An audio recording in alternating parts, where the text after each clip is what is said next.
Ever since the first humans looked toward the sky, we have dreamed of flight. And whenever we have looked upward, we have seen those birds that ruled the air when we were but a gleam in evolution's eye, the hawks. Today, the machines of man can carry him to the sky and beyond, but we cannot know the effortless mastery of the air that is the birthright of the hawks.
Hawks are examples of nature's craftsmanship at its finest. The demands of their type of life, the need for speed and agility and power, have sculpted their forms to perfection.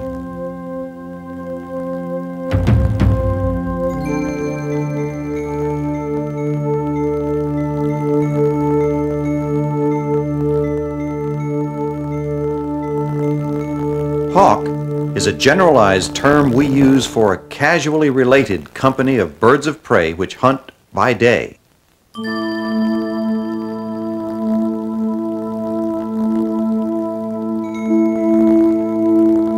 The hawks are fundamentally different from and unrelated to the owls, night-flying hunters who depend largely on hearing.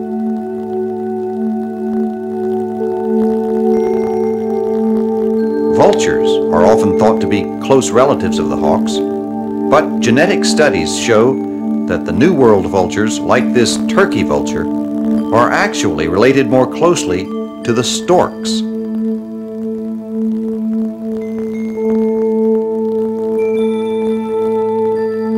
The term eagle is loosely applied to some of the larger hawks in various parts of the world, even though some of the eagles are not very closely related to one another, and some birds referred to as hawks may be larger.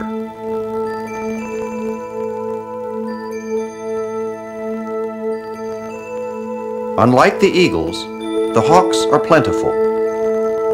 Unlike the owls, the hawks are active by day and we cannot help but see them.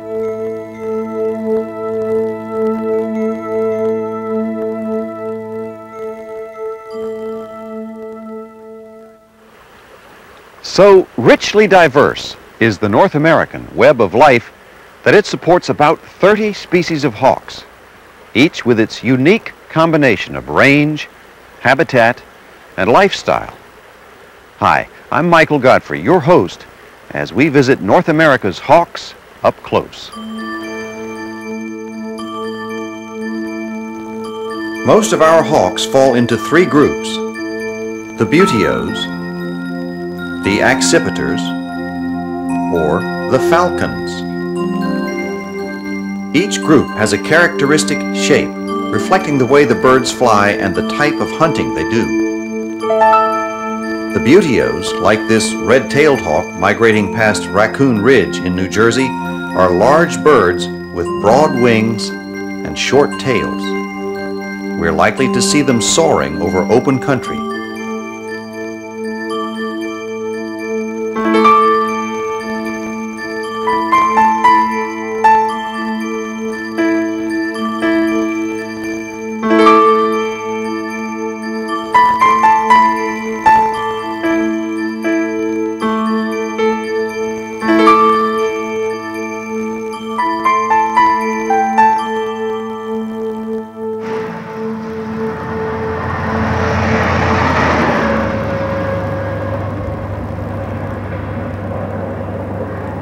One of the best ways to enjoy a long journey on the interstate highway is to watch for the red-tails hunting from trees or poles. The roadside grasses are laced with the tunnels and runways of rodents. The rodents reproduce all year in many parts of the country, and their numbers constantly push them into the closely cropped road shoulders. A movement in the grasses a quarter-mile away sends the red-tail to a higher vantage, and finally to launch on its long, deadly glide.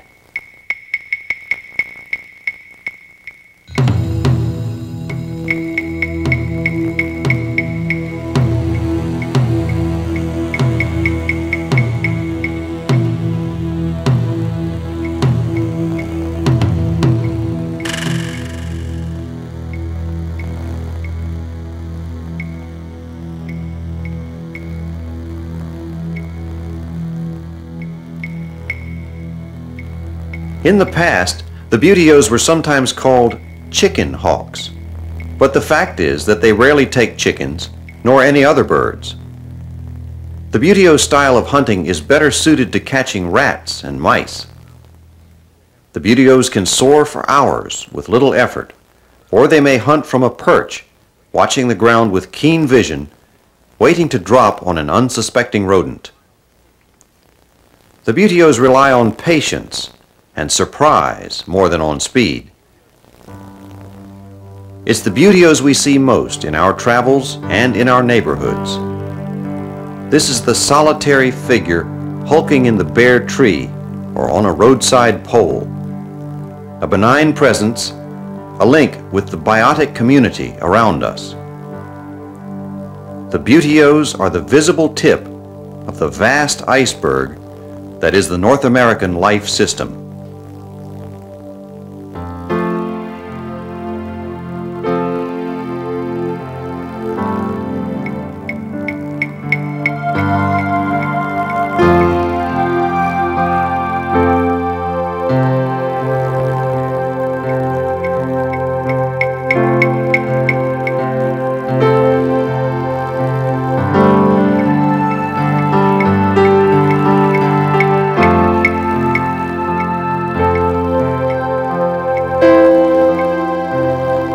A few of the smaller buteos are more maneuverable than the red-tail. The gray hawk, which lives along rivers in the southwest, routinely takes large, fast-running, and fast-climbing lizards, which it snatches from the high branches of trees. Far more maneuverable as a group, however, are the accipiters. These hawks have short, rounded wings and long tails, a design for flying with rapid twists and turns and with sudden bursts of speed through forests. Of the three accipiters in North America, the Cooper's hawk is the medium-sized one and the most widespread as a nesting bird in the lower 48 states.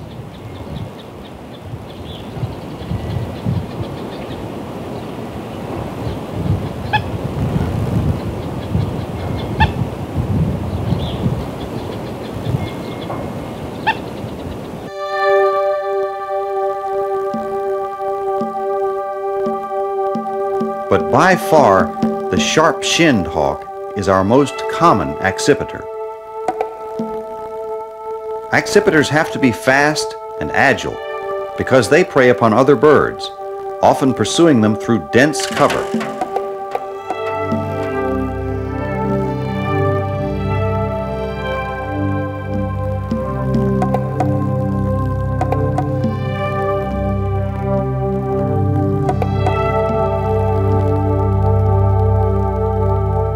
Although the accipiters are impressively fast, the fastest flyers are the falcons.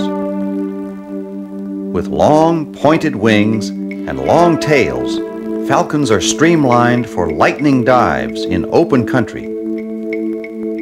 They often drop on their prey with a swift power dive, sometimes from great height. Measuring the speed of such dives is difficult, but observers claim that a peregrine falcon in a dive can reach 200 miles per hour.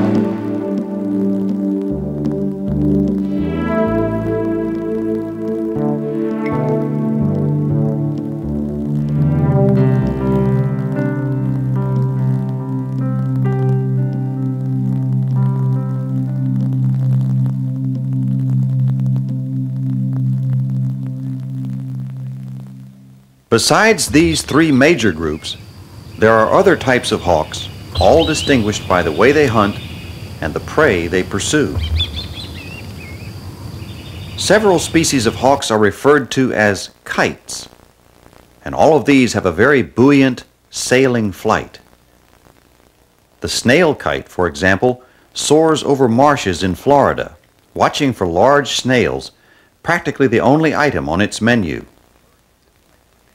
We might guess that birds of this type were named for the paper kites flown by children, but this would be backward. In fact, the paper kites were named after the birds. This Mississippi kite is shaped somewhat like a peregrine falcon, but its swooping, tumbling, aerobatic flight is for catching flying insects, which it eats on the wing.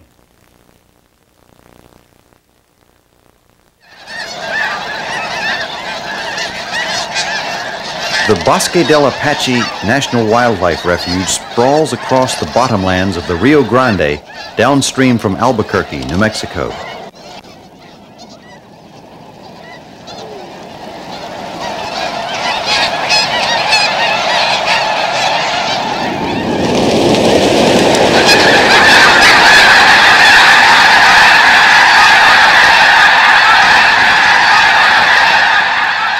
Vast numbers of snow and Ross's geese winter in the fields and wetlands of the refuge. Where there is so much life, death must hover. The geese which succumb to the stresses of winter are fare for crows, even for eagles, both enthusiastic scavengers. Few of the hawks are known for scavenging, but hawks are nothing if not resourceful. The northern harrier, who normally eats only mice, frogs, and snakes of marshes and low fields, adapts to the bosque's bounty. Resentful crows, seeking to discourage competition, get a close look at the harrier's hardware.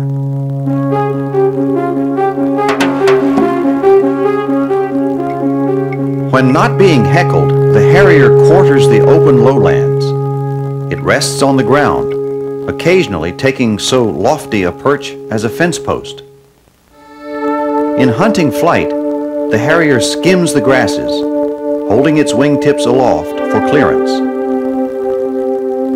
So near the ground does the harrier hunt that it uses an owl-like facial disc to sort through the sounds close below.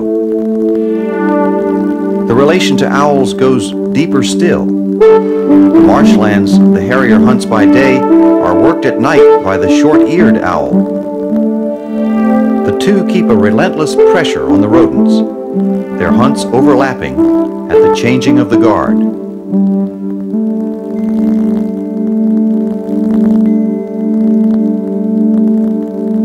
Unlike the buteos, and most other hawks as well, harrier sexes wear different colors. Speculatively, the strong color contrast of males and females may be associated with another harrier trait which is unique among our hawks: polygamy. This male harrier may mate with several females. The obvious difference between the sexes may absolve him of the need to challenge every other harrier to sort out intruders from prospective mates. A brown visitor is always welcome.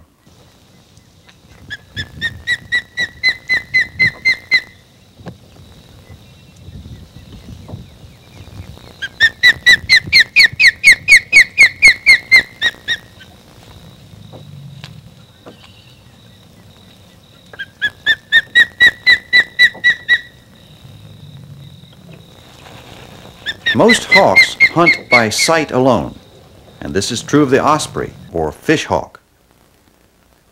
The latter name tells it all because the osprey feeds almost exclusively on fish. Hovering or gliding over the water or watching from a high branch, the osprey waits until it spots a fish near the surface and then makes a mighty plunge dive to grab the fish in its talons.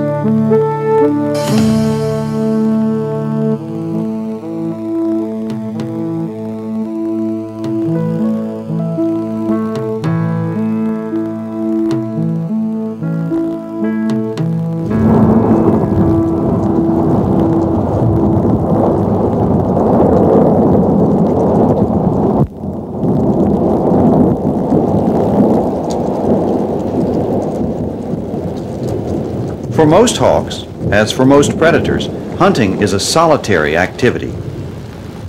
But the Harris's hawk, found in the southwestern U.S. and in many tropical areas, often lives in family groups year-round. These groups may cooperate to flush and catch prey. In Arizona, birding tour guide Rick Taylor explains the cooperative hunting of Harris's hawk. I find the Harris hawks of particular interest because they cooperatively hunt.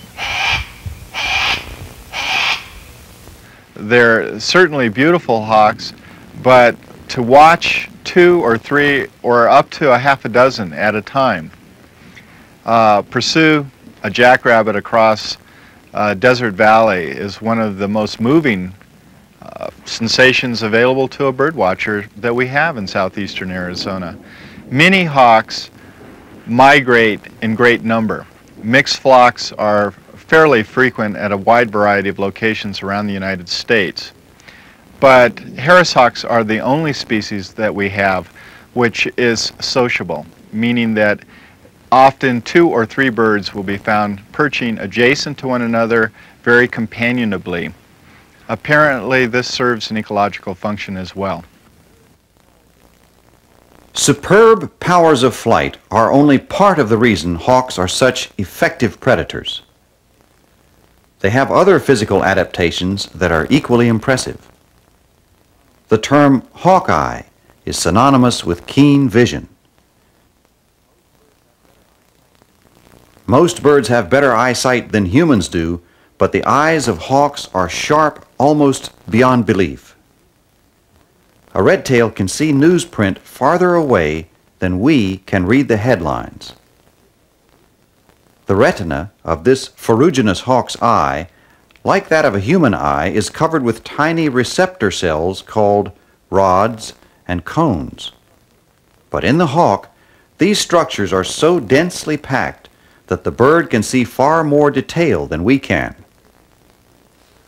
If we look at a distant tree, for example, we may see it only as a blur of branches, but a hawk may be able to make out each individual twig, and perhaps a squirrel hiding among them.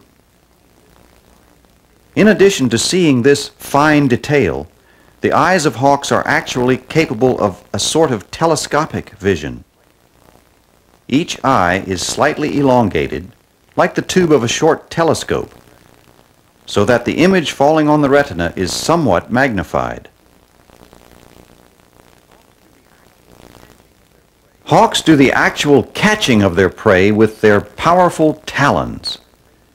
Each of the 3 forward-facing toes and the 1 rearward is armed with a nail which arcs through more than 90 degrees. It's the impalement of the prey which serves to shock and immobilize. The piercing power is immense because it is driven by three combined forces. First, there's the tremendous inertia of the hurtling raptor. Then, in the split second before impact, the feet, which have been drawn back like cocked fists, are thrust forward in a striking motion.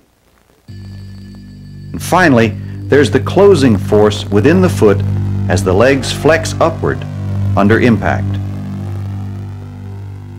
The most obvious weapon on a hawk is its long, hooked bill.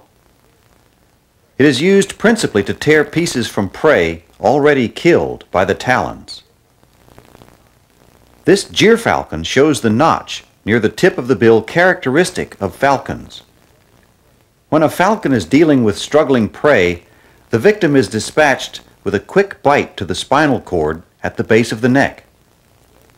The notch in the bill is well fitted to this task. The administration of the coup de grace by cervical bite is actually common practice among other types of hawks as well as the falcons. If we watch carefully, we begin to appreciate that being a hawk, in spite of the deadly hardware, is not necessarily easy. Pierced by the red-tail's inch-long talons, the rat is wounded, but still dangerous. It sees an opening, an instant's carelessness, and sinks its teeth into the hawk's foot. The hawk regains control and severs the spinal column just behind the head. Given the red-tail's power and determination, the result of this contest was never much in doubt.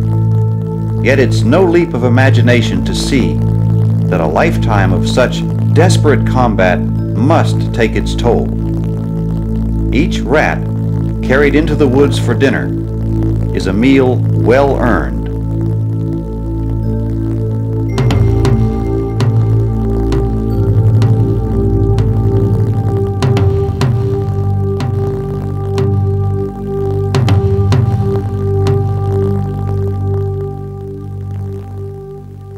How is it possible for 30 different kinds of hawks to coexist in North America? This continent has so many different habitats, and each hawk has its own habitat preference.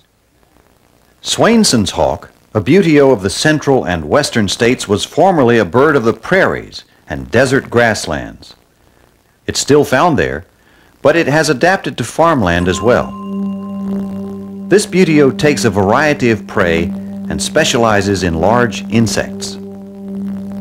Swainson's hawks may follow farm equipment, watching for insects or small rodents flushed by the machinery.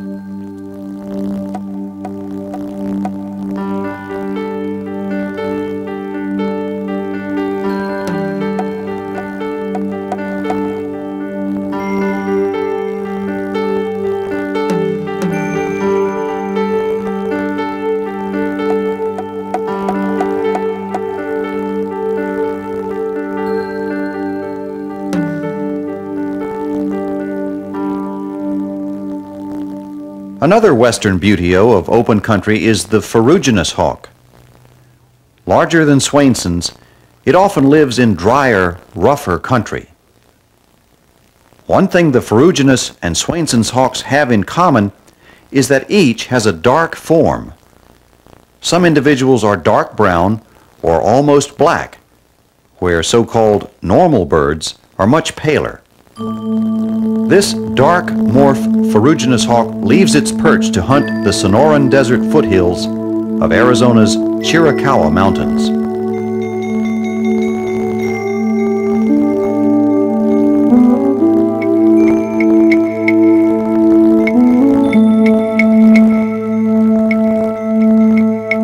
The trend to dark plumage seems to be common among buteos in the West for reasons the birds have yet to reveal. In eastern North America, almost all the red-tailed hawks are whitish below. This dark morph red-tail soars in the Dragoon Mountains in Arizona.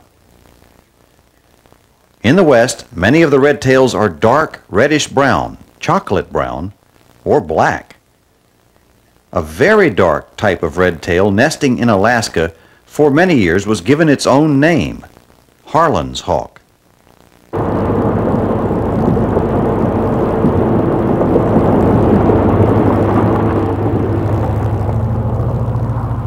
For dark western hawks in spectacular settings, few places can rival Aravaipa Canyon in south-central Arizona. The center of this canyon has been designated a wilderness area, and the rare desert bighorn sheep still roams the high, rocky walls.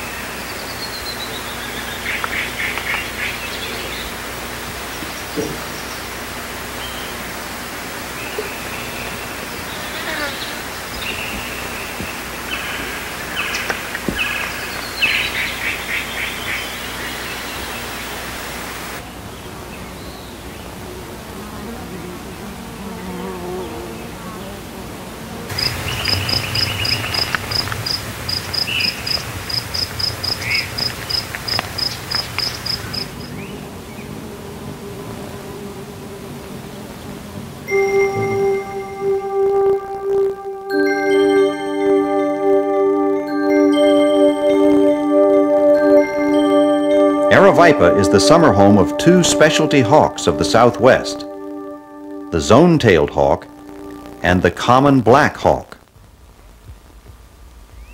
The zone-tail is a typical buteo. Soaring at a distance, it can look surprisingly similar to the turkey vulture, enough so to fool many a bird watcher at first glance. This resemblance may fool its prey as well. Animals like ground squirrels in the Southwest learn not to be afraid of the passing turkey vulture, a common and harmless carrion eater. When a zone-tailed hawk flies over, looking like a turkey vulture, the small animals may not notice the difference until too late.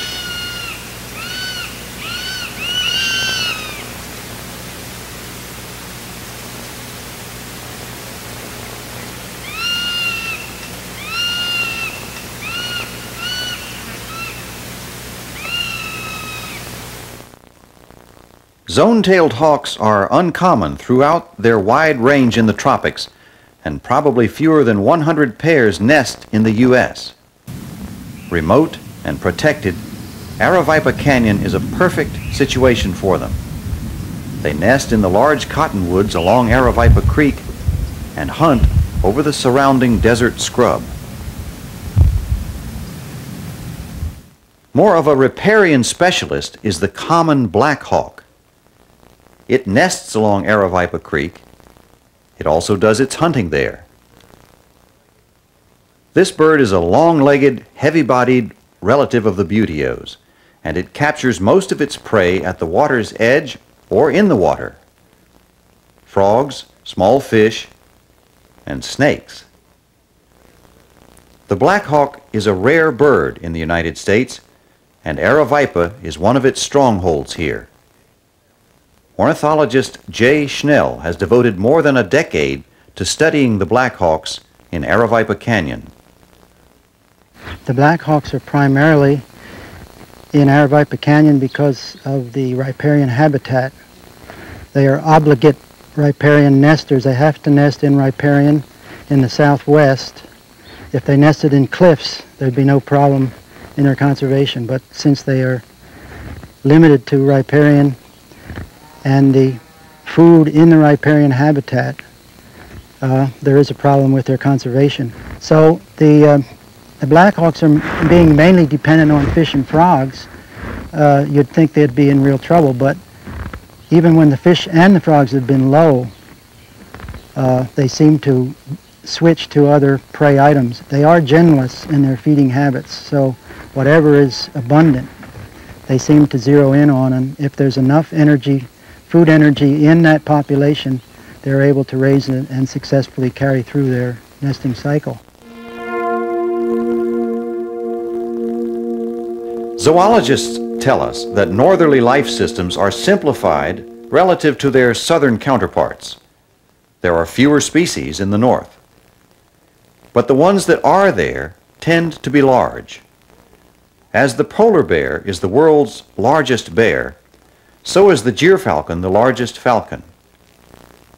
Erratically in winter, this massive falcon of the Arctic's icy cliffs and tundras casually calls on the northern United States. Visitation from the south is more common. In the rainforests of Costa Rica, this semi-plumbeous hawk has captured a basiliscus lizard. This is one of the numerous hawks unique to South and Central America, where it will live out its life well to the south of the Rio Grande. But a few of these Latin American raptors just reached the southern borders of the United States. One of these is the short-tailed hawk, a crow-sized buteo found all over the American tropics and locally in the peninsula of Florida, where it is now protected in the Everglades National Park. The much larger white-tailed hawk commands a vast domain beginning in Argentina and ranging all the way to the prairies of southern Texas, where it is a reliable element of the electroscape.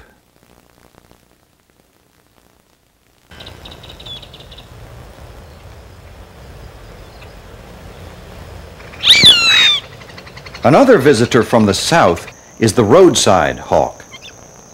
Common from Mexico to South America, and often, as its name suggests, found along roadsides, it has turned up in the United States in extreme southern Texas.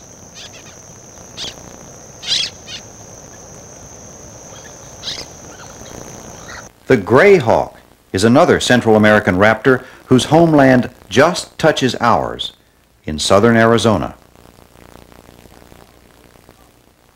By far the most common of the tropical hawks in the U.S. is the black-shouldered kite, steadily gaining ground as a North American breeder. Its floating, kite-like grace, punctuated with hovers and plunges into the brush, is becoming a more common sight from California to Florida.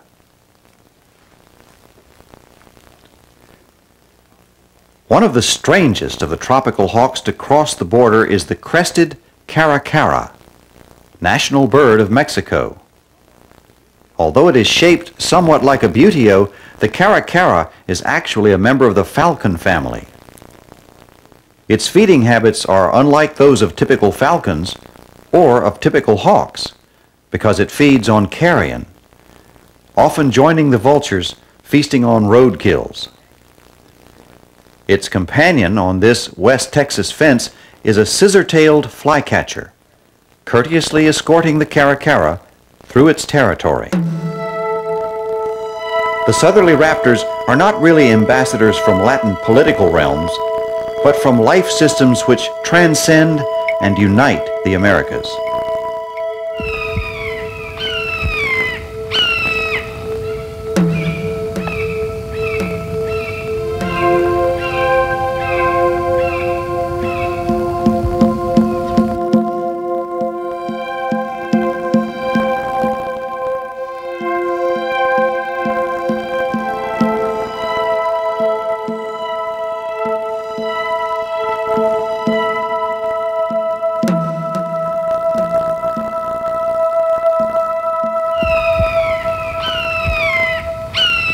To gain this intimacy, this pair of red-shouldered hawks spent weeks in elaborate rituals of courtship.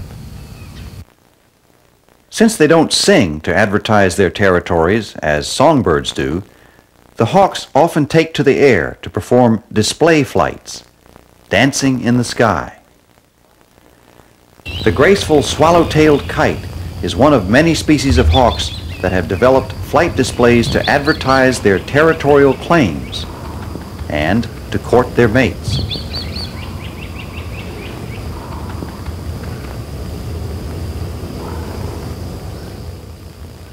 Even the snail kite, rare and endangered in the U.S., has a special flight gesture for wooing and bonding.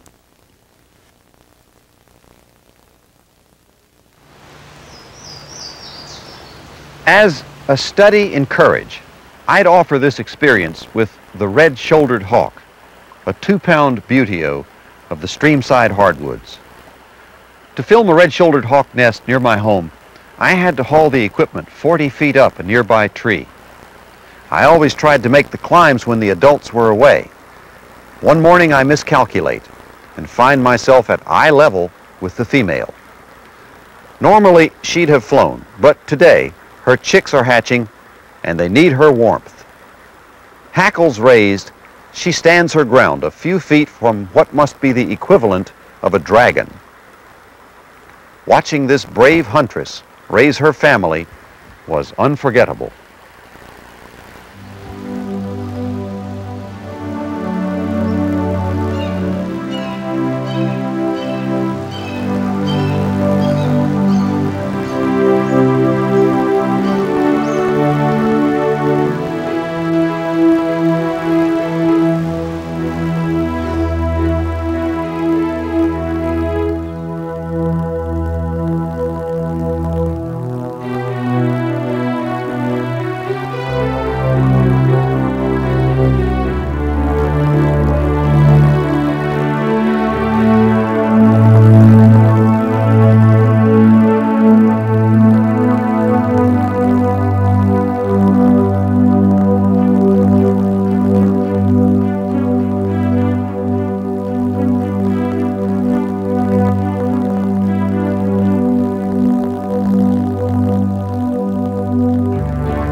Where trees are scarce, as in Arctic or desert regions, hawks may nest on cliffs, in low bushes, or even on flat ground.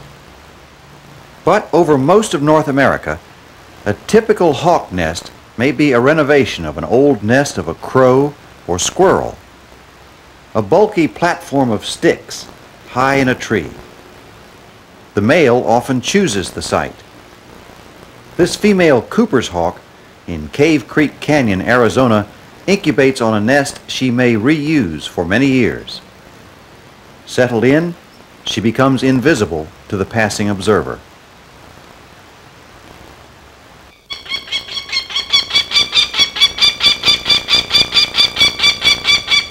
The Cooper's hawk's larger cousin, the northern goshawk, has another way of dealing with visitors. These birds will fearlessly attack anyone who comes too close.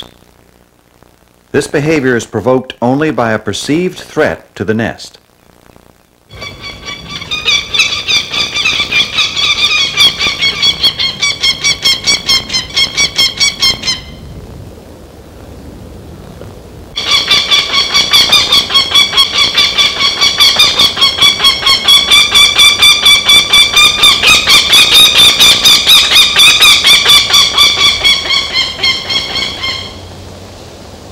Female hawks tend to be larger than males, sometimes noticeably larger. One possible explanation is that the distinctly smaller male may focus on smaller prey. This way, the members of a mated pair will not be competing with each other for food and may broaden their feeding opportunities. The hawks that show the most obvious size difference between males and females are those, like the accipiters and the larger falcons, that feed on birds or other agile prey. In these hawks, the female does most of the incubating and the early brooding of the young. During this period, the male provides the food for the female and the young. Since the larger prey is usually less numerous, it may be an advantage for the male to be smaller so that he can bring back more small meals instead of fewer large ones. It is a common practice in many types of hawks for the male to present the food to the female away from the nest. This male Cooper's hawk patiently guards his catch near the nest for more than an hour while the female hunts. Hearing her approaching voice, he leaves the offering at the appointed place of exchange.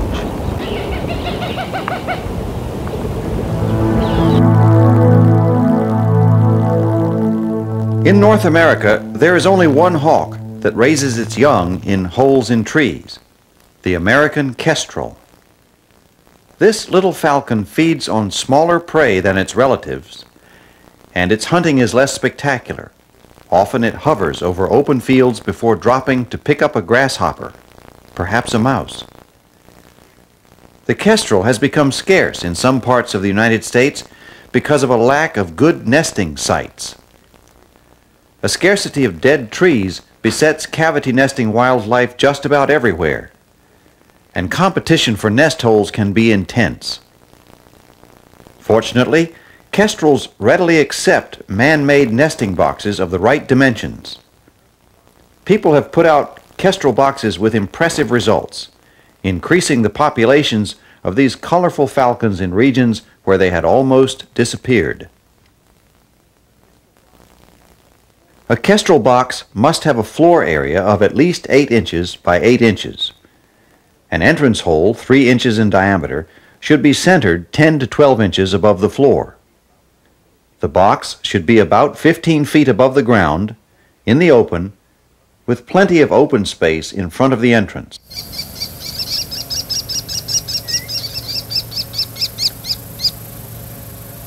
North of Traverse City, Michigan, wildlife photographer Rick Bateson has combined conservation with research, learning more about the kestrel while providing it with nesting sites. When the young birds are large enough, Rick bands them with a Fish and Wildlife Service metal band so that each bird can be identified if encountered later. The parent kestrels watch from a distance, but when Bateson is finished with the banding process, they return to feed their young.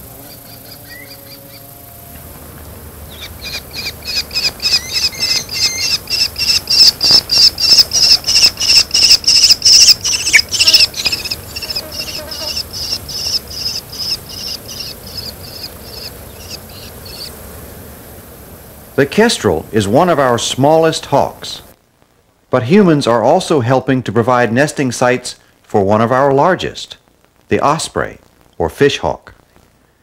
This aerial angler is adaptable enough to make its living on salt water or freshwater, but good natural nest locations are at a premium.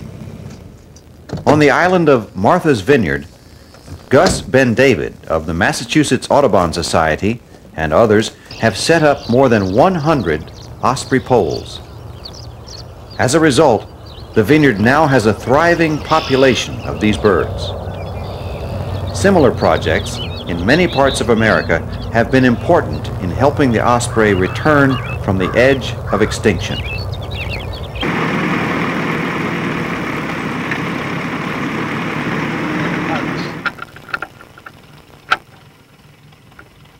Just snug it up.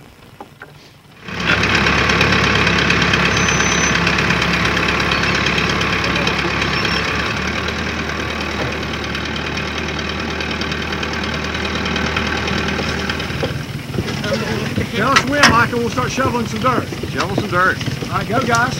Pack, pamp. Hey, this is hard. All right, you pull it back up just a little bit. Pull your tamp up. Pull your tamp up. Let the dirt fall down. Just a generation ago, the osprey, along with our national emblem, the bald eagle, was nearly wiped off the face of North America. The problem it faced then was more subtle and serious than a shortage of nesting sites. Persistent hydrocarbon pesticides, like DDT, were being used in huge amounts for insect control. These poisons remained lethal long after their job was done. When songbirds or frogs or fish ate the poisoned insects, the DDT was passed along and concentrated. Then it was concentrated even more in the predators that ate them.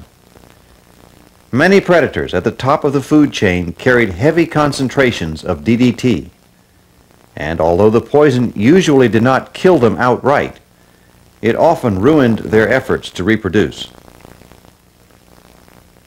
Populations of ospreys, bald eagles, and peregrine falcons withered under the relentless poisoning. Thanks to the efforts of the National Audubon Society and other groups, the use of DDT in the United States was finally outlawed in 1972. Several kinds of hawks and fish-eating birds, like the osprey and the brown pelican, have shown strong recovery since then.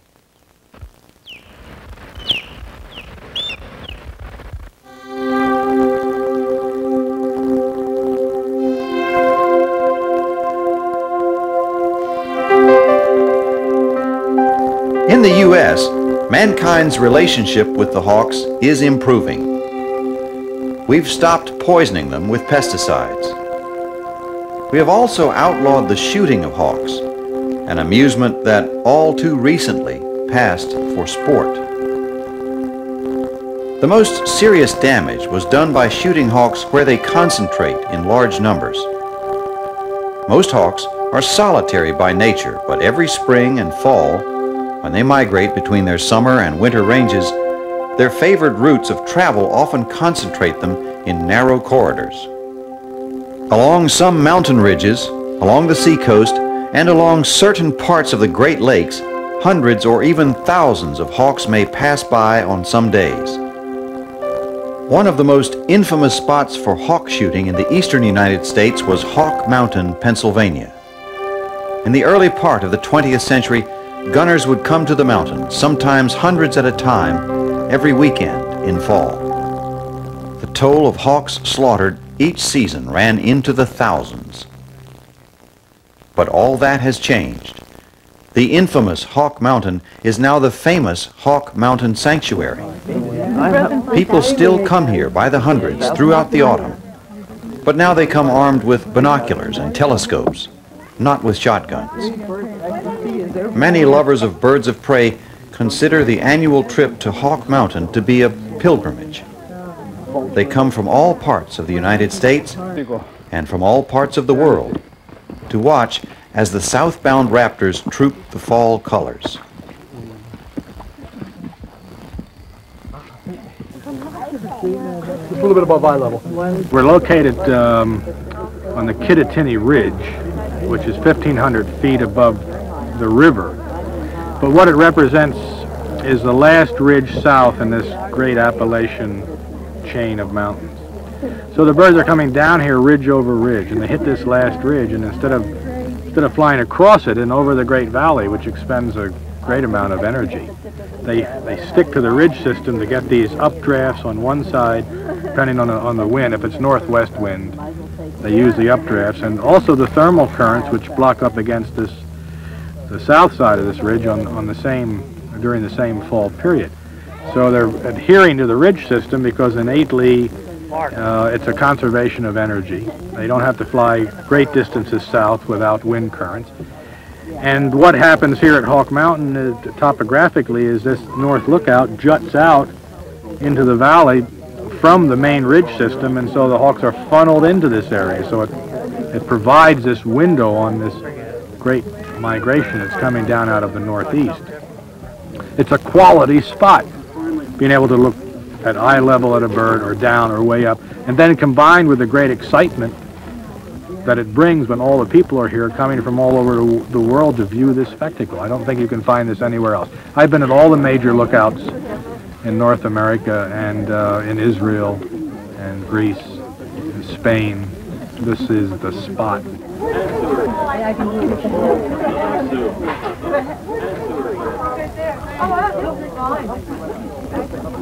Look at it.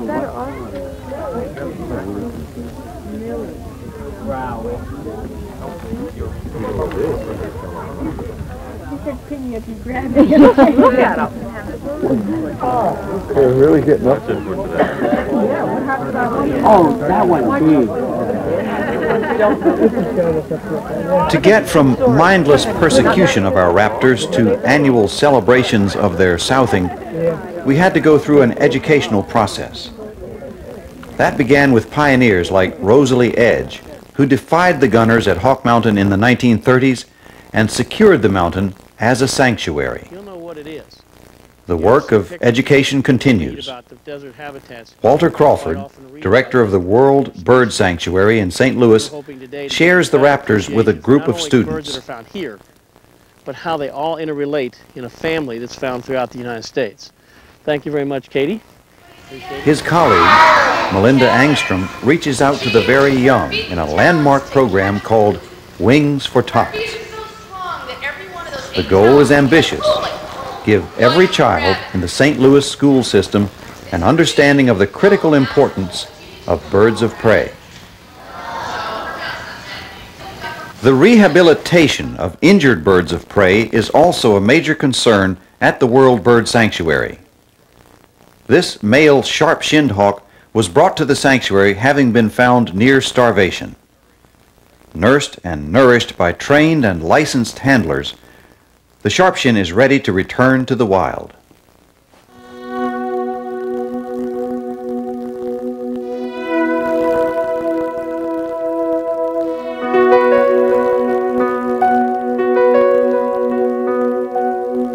Sharp-shinned hawks are numerous migrants along the eastern ridges.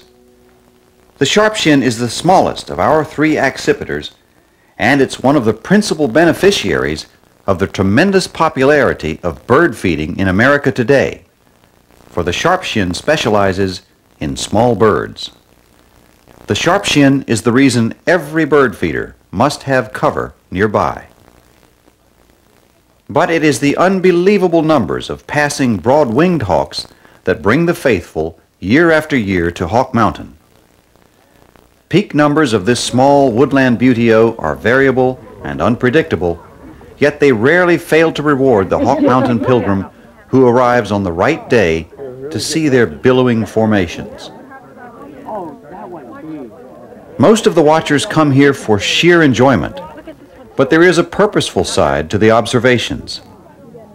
Every fall, the staff at the Hawk Mountain Sanctuary keeps a careful tally, meticulously counting the hawks that pass the lookouts.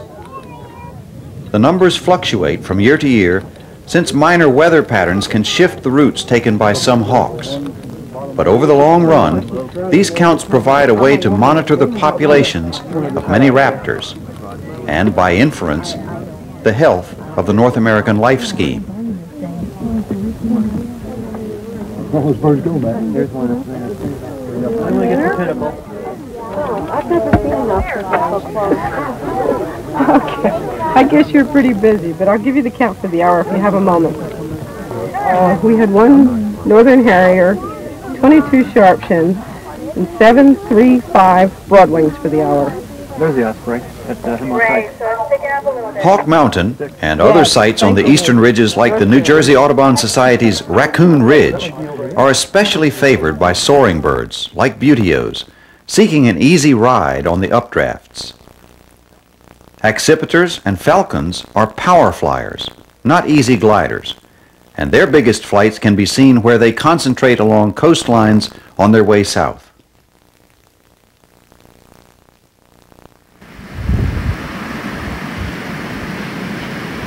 The dedicated hawk watcher could begin October at Martha's Vineyard, perhaps finding a young peregrine resting on a seaside cliff. The bird and the rock it is perched on both came from far to the north, the peregrine on the winds, and the rock in the belly of a glacier whose outwash remains formed the island.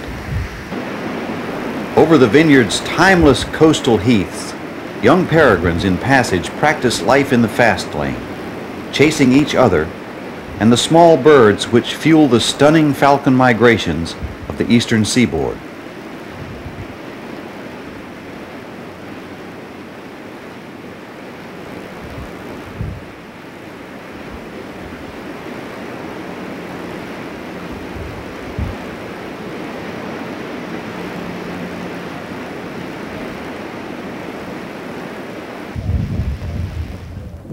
With due regard for Jim Brett's well-founded enthusiasms for Hawk Mountain, Cape May at the southern tip of New Jersey is another world-class spot for watching hawk migrations. In early October, When the weather cooperates, hundreds of accipiters and scores of falcons may pass the Hawk Watch platform at Cape May Point. It was here in Cape May. One follower of the migrations is New Jersey Audubon Society staff hawk watcher Mary Gustafson, jubilant on a record-setting day in 1988. I hope that one's worthy of 125, Frank. That's an awful pretty peregrine. Monarch butterflies, bound for Mexico, often concentrate near the tip of Cape May Point. So do certain dragonflies, like the green darner, which is also migratory. On a good flight day, these migrations converge, windowing North America's ecology on the wing. Our medium-sized falcon in North America is the merlin, once called the pigeon hawk, because it takes prey up to the size of pigeons. Passing the observation deck at Cape May Point, a merlin draws applause with a fine catch of a dragonfly. Whoa, got one! Black and white banded tail. And that's a merlin. That's a merlin. The peregrine, star of the show at Cape May, is a widespread but uncommon bird that lives in wild places on 6 continents. Peregrines nest on the ledges of tall buildings in New York, Chicago, Toronto, and other cities, hunting pigeons high above the streets and ranging over the surrounding country. The best vantages for watching southbound hawks in autumn are on or near the eastern seaboard. Martha's Vineyard, Raccoon Ridge, Hawk Mountain, Cape May, Assateague Island on the Maryland coast, Pea Island on North Carolina's Outer Banks, all the way south to the last of the Atlantic Barrier Islands, Cumberland Island. There are also some vantages in the Rockies for watching the fall passage of western raptors, particularly in the Sandia Range near Albuquerque. But for the northbound movements in spring, Whitefish Point on the north shore of Michigan's Upper Peninsula has a special mystique. Songs memorial to the brave mariners of the Great Lakes say that Superior doesn't easily relinquish her dead. She likes to keep her ice as well, and if spring is late, the migrant hawks, like the great ships, face a tough passage. But the hawks come to Whitefish Point determined to make a crossing. Rough-legged hawks in all plumages, dark and light, young and old, work their way toward their tundra nesting range. Out of an April squall, a young goshawk passes the observatory headquarters to brave her first northbound crossing of Lake Superior. We're undergoing a revolution today in our understanding and our stewardship of the North American life system. Our changing attitude toward the hawks reflects that new vision. The hawks may be changing their attitude toward us in response. Arizona's Sulphur Springs Valley, east of Tucson, is a wintering mecca for hawks and for hawk watchers. The prairie falcon is an uncommon falcon of the arid western grasslands, a generalist whose tastes run toward rodents and small birds. We find one on a utility pole, but the bird is wary and it flies before we get a good look. Hours later we return. The falcon has made a kill, a success which does not pass the notice of a nearby red-tailed hawk. Each time the prairie falcon flees with the kill, the red-tail inspects the vacated perch for scraps, then gives chase. In our excitement to follow the drama, we find ourselves between the two birds. The same bird who could not countenance our presence earlier permits us close approach as she dines.